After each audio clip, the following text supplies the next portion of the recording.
IPL బెట్టింగ్లకు యువత దూరంగా ఉండాలని, ఆర్థికంగా నష్టపోరాదని, మానసికంగా ఆరోగ్యంగా తీవ్ర ఇబ్బందులు పడుతున్నారని, ఇటువంటి చర్యలకు లోను కారాదని నంద్యాల 2వ పట్టణ సీఐ ఇస్మాయిల్ సూచించారు. ఈ మేరకు పట్టణంలో తనిఖీలు నిర్వహించి యువతకు బెట్టింగ్ వల్ల కలిగే నష్టాలపై అవగాహన కల్పించారు. ఈ కార్యక్రమంలో ఎస్ఐ సుధాకర్ రెడ్డి పాల్గొన్నారు. గౌరవ ఎస్పీ గారు మరియు నంద్యాల ఏఎస్పీ గారి ఉత్తర్వుల మేరకు మేము గత 4-5 రోజులుగా ఈ బెట్టింగ్ గురించి విస్తృతమైన తనిఖీలు మేము చేస్తున్నాము. దాంట్లో మేము అబ్జర్వ్ చేసిన విషయాలను మీతో పంచుకోవాలని చెప్పి, మరి పబ్లిక్లో ఈ బెట్టింగ్ మహమ్మారి గురించి వాళ్ళని తగ్గించాలనే చిరు ప్రయత్నంలో భాగంగా మేము మీ ముందుకు రావడం జరిగింది.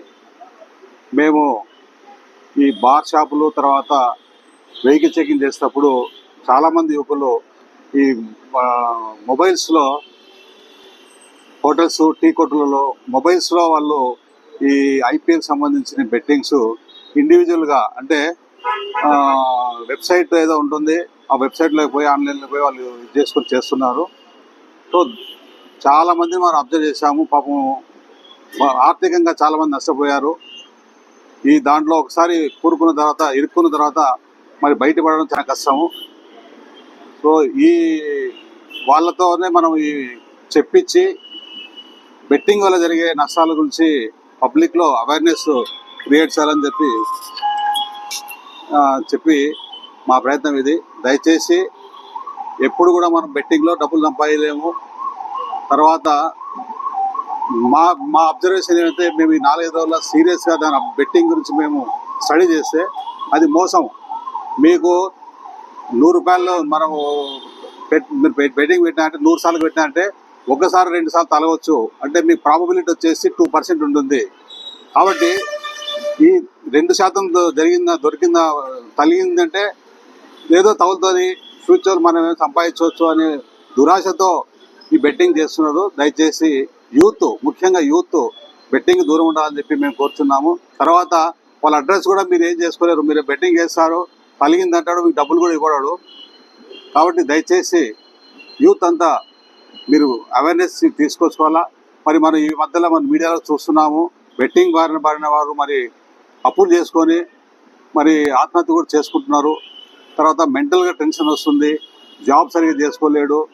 కొంతమంది మేము ఒక యువకుని ఇంటర్వ్యూ చేస్తే మరి ఆయన 2 లక్షల రూపాయలు ఈ మధ్యలో పోగొట్టుకున్న తర్వాత ఫ్యామిలీ ఏం చేసిందంటే ఆయన దూరం పెట్టేసింది.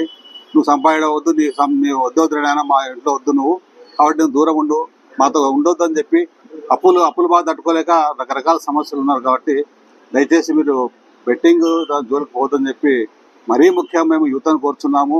పేరెంట్స్ కూడా వాళ్ళ పిల్లలు ఏం చేస్తున్నారు అని చెప్పి విషయం మీరు స్టడీ చేయండి, వాళ్ళని అబ్జర్వ్ చేయండి, వాళ్ళ సెల్ ఫోన్ మీరు చెక్ చేయండి. ఇప్పుడు ఇంతకుముందు అంటే ప్యాకెట్ ఆడుతున్నారంటే గుంపుగా కూర్చొని ఆడేవాళ్ళు, మటక ఆడుతున్నారంటే చీటీలు దొరికేవి. మరి సెల్ ఫోన్లో ఆయన నీట్గా ఏదో స్టడీ చేస్తున్నట్టు ఉంటుంది, కానీ వాస్తవంగా అయితే మన బెట్టింగ్ ఆడుతుంటాడు. మరి దాన్ని మనము స్వీయ నియంత్రణ ఒకటి ఉండాలా, ఫ్యామిలీ నియంత్రణ ఒకటి ఉండాలా. ఉంటేనే మనకు ఈ బెట్టింగ్ నుంచి మనం బయటపడాలని చెప్పి మా అబ్జర్వేషను. అలాగే విద్యా సంస్థల్లో కూడా విస్తృతమైన మా ఎస్పీ గారి ఇన్స్ట్రక్షన్స్ మేరకు విస్తృతమైన అవగాహన మేము కల్పిస్తాము. యువజనులతో కూడా మేము కలిసినప్పుడల్లా మేము యువజనులు చెప్తుంటాము. తర్వాత ప్రచారం కూడా విస్తృతంగా మేము ఇన్స్టాగ్రామ్ కానీ రకరకాల సోషల్ మీడియా ప్లాట్ఫామ్లు కానీ మరి కొన్ని పాంప్లెంట్స్ కొట్టించడం, తర్వాత ఇవన్నీ మేము చేయాలని అనుకుంటున్నాము. దీనికి ప్రజల చేయూత మరియు ముఖ్యంగా యువత కూడా మాతో కలిసి చేయాలా అని చెప్పి మేము కోరుతున్నాము. పోలీసు వాళ్ళు నా సెల్ ఫోన్ చెక్ చేశారు. దాంట్లో నేను యాప్లలో ఆడుతున్నా అని. అది గతంలో ఆడినాను. ఈ యాప్ల వల్ల చాలా నష్టపోయాను. దయచేసి మీరు ఇట్లాంటి యాప్ల వల్ల మోసం చేసి, మోసపూరిత యాప్లు ఉన్నాయి, దయచేసి మీరు ఆడకండి. ఈ ఆడడం వల్ల నేను ఫ్యామిలీ కానీ దూరం ఉండవలసి ఉన్నాను. ఒక 2 లక్షల రూపాయల దాకా అప్పుల పాలైనాను. దానివల్ల నేను ఫ్యామిలీకి కానీ దూరంగా ఉన్నాను. నేను గత 2 వారాల నుంచి యాప్లో ఆడుతున్నాను. డబ్బులు తీవ్రంగా నష్టపోయాను. ఓన్లీ వెబ్సైట్లో వచ్చే యాప్ల వల్ల ఇవంతా చేసినాను. ఒకసారి ఇలాంటివన్నీ ఎప్పుడు చేసి సర్వర్ విన్నవించుకున్నాను. డబ్బులు వచ్చేది 50,000 రూపాయలు పోగొట్టుకున్నాను సార్. ఇంకొకసారి ఎప్పుడు ఆడను, సర్వర్ చెప్పినట్టు వింటాడు. ఇవన్నీ మోసపూరిత వెబ్సైట్లు, ఇట్లాంటి ఎవరు ఆడకూడదు. సమాజం యువత కూడా ఇట్లా దాన్ని తోలకుండా ఉండాలని కోరుకుంటున్నాడు. నేను ఆల్రెడీ నష్టపోయాను. మీరు ఎవరు కూడా నష్టపోకండి, దయచేసి ఆడకండి వెబ్సైట్లో వచ్చే యాప్ల వల్ల. చేశారు.